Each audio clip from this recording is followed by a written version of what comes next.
بسم الله الرحمن الرحیم.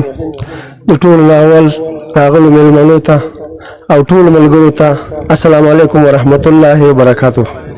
ډیره د خوشحالۍ ورځ ده چې نن د للمي بهیر او داسې یوه ټولنه جوړه شوې چې زموږ ټول هغه هلکان چې هغه لوستي او نالوستي ټول پکې راغونډ شوي ډېر خوشحاله وي.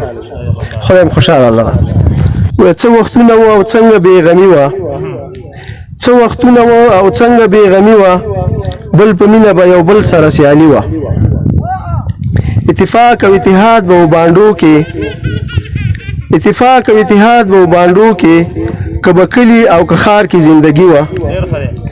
په یو غږ به ټول دوستان سره راغونډ شول، په یو غږ به ټول دوستان سره راغونډ شول.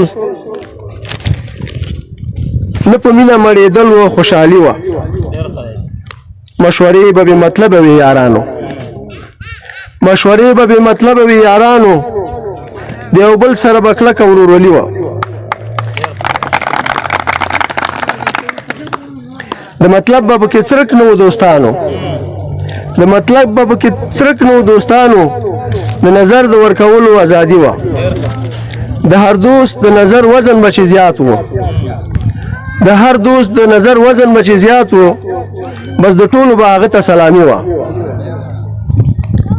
لویه خدایه چې دا چا کړو د نظره، لویه خدایه چې دا چا کړو د نظره، ګران وطن کې مې د هر څه پریماني وه. اوس لوی خېټې پکې ډېر شو او ډېرېږي، اوس لوی خېټې پکې ډېر شو او ډېرېږي. شنه سابه و سوړ جواری و، شنه سابه و سوړ جواری و، بادشاهي وه.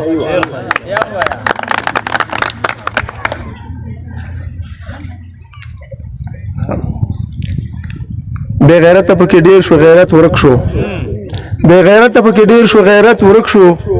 افغانانو غیرتیانو کامیابي وه. اوس که ښې پیسې لري قدر دې کېږي، اوس که ښې پیسې لري قدر دې کېږي. پیسې نه وي محبت و او خاني وه.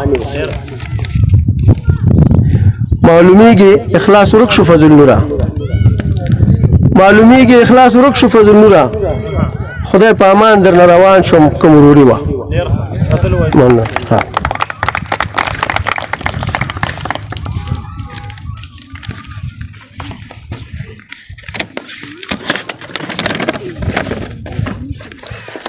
شین سهار و تور وریځې تاوېدلې، شین سهار و تور وریځې تاوېدلې، یخ شمال و ونې ورو ورو خوځولې.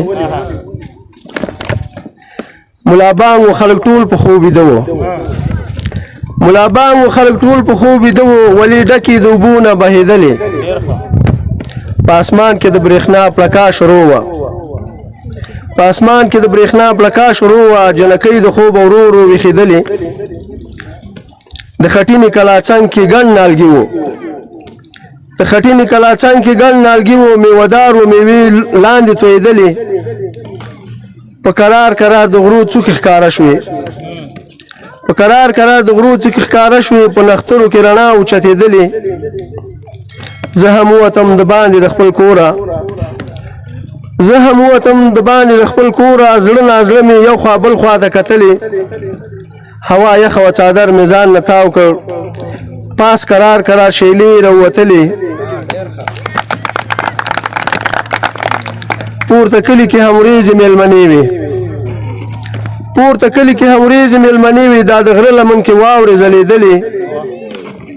د اوبو چینې د کلي مخامخ وې، د اوبو چینې د کلي مخامخ وې. جنکۍ کتار کتار راووتلې.